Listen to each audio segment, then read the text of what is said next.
Bar chords can be especially tricky. One thing that might help out is applying even pressure along your first finger. So try going to like one of the middle frets, like fret number 5, pressing down your first finger, getting used to all of your finger going down, picking each note,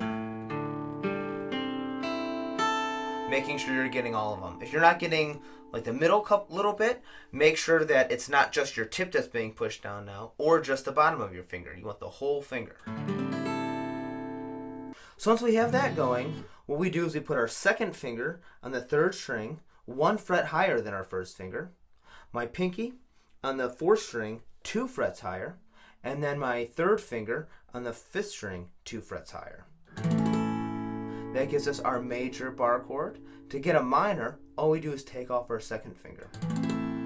One thing that might help out is where this comes from.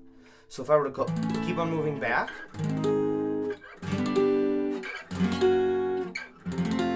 and I'm even going to go back one more, it's the same thing as an E chord, just with our fingers adjusted a little bit in order to make our first finger take care of those open strings. So we move it up. Now instead of open, all these strings are where my first finger are. So now that we know where our fingers go, how do we use the chord? Whatever fret our first finger is on is what the note name of that chord is, and then whichever fingers we have for the major or minor, it'd be that note, major or minor. So how do we know which one's which?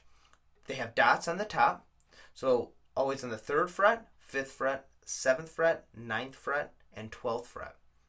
On the 6th string, the first dot, the 3rd fret, is a G. Next dot is an A.